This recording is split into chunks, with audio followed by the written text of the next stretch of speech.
चलिए कुछ अन्य खबरों पर नजर डालते हैं। आज रामविलास पासवान की पहली पुण्यतिथि है, लिहाजा पटना में पशुपति पारस गुट की तरफ से श्रद्धांजलि सभा का आयोजन किया गया, जिसमें अब धीरे धीरे सियासी दिग्गज पहुंचने लगे हैं। केंद्रीय मंत्री पशुपति पारस ने राज्य के राज्यपाल सीएम नीतीश कुमार के अलावे बीजेपी के दिग्गजों के साथ तेजस्वी यादव सहित तमाम सियासी दिग्गजों को निमंत्रण दिया है। और संवाददाता अवनीश इस वक्त हमारे साथ जुड़ चुके हैं, सीधे उनके पास चलेंगे। अवनीश, पहली पुण्यतिथि मनाई जा रही है पशुपति पारस गुट की ओर से, और क्या कुछ इस वक्त वहां चल रहा है? कौन कौन से लोग पहुंचे हैं? सियासी दिग्गजों के जमावड़े की बात कही जा रही है। हाँ बिल्कुल, पशुपति पारस जो केंद्रीय मंत्री हैं उनके द्वारा स्वर्गीय रामविलास पासवान जी के प्रथम पुण्यतिथि समारोह मनाया जा रहा है। और लोजपा कार्यालय में आपको सबसे पहले तस्वीर दिखाएंगे। इस कार्यालय को काफ़ी सजाया गया है और फूल माला के साथ जो है यहाँ पर जो है राम धुन बज रहा है। तो सभी लोगों को निमंत्रण भेजा गया है। राज्यपाल हो, मुख्यमंत्री जी, तमाम मंत्री, केंद्रीय मंत्री, सभी पॉलिटिकल पार्टियों को भी न्योता दिया गया है, चाहे विपक्ष हो पक्ष हो, सभी लोगों को यहाँ पर न्योता दिया गया है ताकि वो लोग यहाँ पे आवे और रामविलास पासवान जी की प्रथम पुण्यतिथि समारोह में वो शामिल हो। पार्टी दफ्तर में चित्र प्रदर्शनी भी लगाई गई है ताकि रामविलास पासवान जी ने जो काम किया है, खासतौर पे केंद्रीय मंत्री रहते हुए जो उन्होंने काम किया है, उन तमाम कामों का जिक्र जो है इस चित्र प्रदर्शनी के माध्यम से दिखाने की कोशिश की गई है। जब वो खाद्य सार्वजनिक वितरण मंत्रालय के मंत्री थे तो उन्होंने क्या कुछ काम किया था। जब हाजीपुर से 1977 में उन्होंने जनता दल के टिकट पे चुनाव लड़े थे, उसके बाद उन्होंने तमाम जो बातों उनके द्वारा किए गए जो काम है, उन कामों का जिक्र इस चित्र प्रदर्शनी के माध्यम से दिखाने की कोशिश की गई है।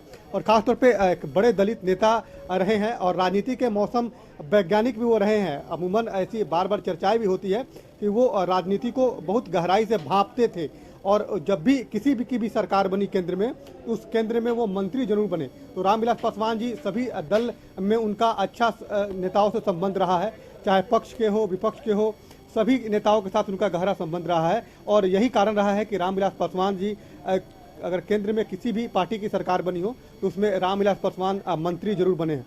तो चित्र प्रदर्शनी के माध्यम से दिखाने की कोशिश की जा रही है कि रामविलास पासवान जी ने दलितों के लिए क्या किया, आम लोगों के लिए क्या किया। अवनीश, अगर हम बात करें जिस तरीके से चिराग पासवान को भी जानकारी दी गई, निमंत्रण दिया गया है, और क्या लग रहा है ये जो दूरी है, पारिवारिक दूरी, जिस तरीके से कल निशाना साधा चिराग पासवान ने अपने चाचा पर, तो क्या उनके भी आने की बात कही जा रही है या और कुछ जानकारी मिली है इस संबंध में?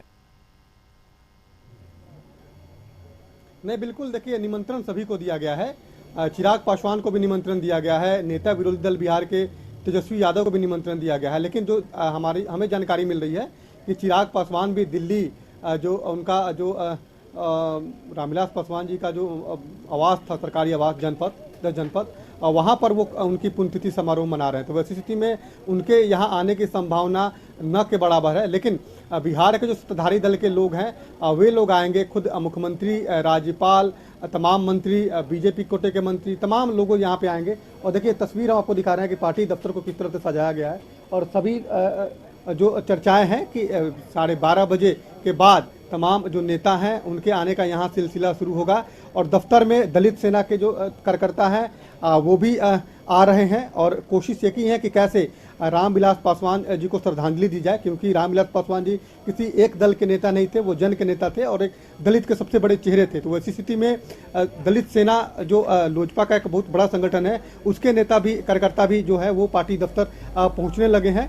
नेताओं के सिलसिले आने का सिलसिला जो है वो 12:30 बजे के बाद होगा। और देखिए, चित्र प्रदर्शनी के माध्यम से रामविलास पासवान जी ने जो काम किया है, जो उनके बड़े बड़े नेताओं से मुलाकात हुई है, जो बातें हुई है, उन तमाम बातों का जिक्र भी जो है वो चित्र प्रदर्शनी के माध्यम से दिखाया जा रहा है। उन पर जो डॉक्यूमेंट्री बनी है, उनके जीवन काल में जब उन्होंने पहली बार चुनाव लड़ा था, उसके बाद लोकसभा में चुने गए थे, राज्यसभा में चुने गए थे, केंद्र में मंत्री बने थे, वो तमाम बातों का जिक्र जो है उस डॉक्यूमेंट्री फिल्म के माध्यम से दिखाने की कोशिश की गई है। और कई लोग हैं जो यहाँ पर आए हैं रामविलास पासवान जी के श्रद्धांजलि सभा में शामिल होने के लिए।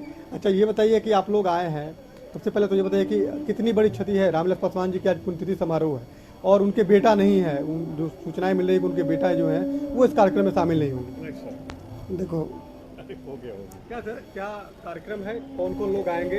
और एक चर्चा ये भी है कि चिराग पासवान को भी न्योता आप लोगों ने दिया था, लेकिन चिराग पासवान आएंगे नहीं। न्योता हर एक को दे रखा है, जो भी आएगा उसका स्वागत है और ज़्यादा से ज़्यादा लोग आएंगे, क्योंकि माननीय रामविलास पासवान जी स्वर्गवासी नेता हमारे पूरे देश के नेता थे।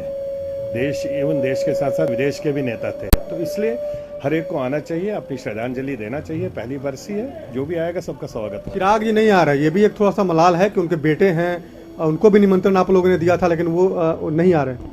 अब हम उसमें क्या बोलेंगे, उनकी अपनी इच्छा है, आए अच्छी बात है, नहीं आए उनकी अपनी इच्छा है। उनके पापा का दिन नहीं है, पूरे देश के नेता का दिन है। इस रामविलास जी पूरे देश के बाप थे, हम सबके परिवार, हमारे भी गार्जियन थे, हमारे भी बाप समान थे, तो हम सब बच्चे हैं ना, वो बच्चे को भी लगेगा, वो भी आएगा, अच्छी बात है। कैसा लग रहा है? बहुत अच्छा लग रहा है। देखिए, रामविलास पासवान जी दलितों का मसीहा थे भारतवर्ष का, और अभी नहीं है, ठीक है कि, लेकिन जो रास्ता हमें दिखा रही है वो पशुपति पारस जी उस परछाई में आगे बढ़ रही है, और हम सबका वही दायित्व है कि उनको श्रद्धांजलि दीजिए और उनके काम को आगे बढ़ाइए। बिल्कुल, देखिए तमाम जो कार्यकर्ताएं हैं जी बिल्कुल अवनीश, इस पूरी बातचीत के लिए बहुत बहुत शुक्रिया आपका। अवनीश हमारा संवाददाता इस वक्त जुड़े थे लोजपा कार्यालय से, और वहां पर तैयारियां की जा रही है और श्रद्धांजलि सभा का आयोजन किया गया है पहली पुण्यतिथि के मौके पर, और तमाम नेता भी वहां पहुंच रहे हैं और 12:30 बजे से लोगों के आने का सिलसिला वहां शुरू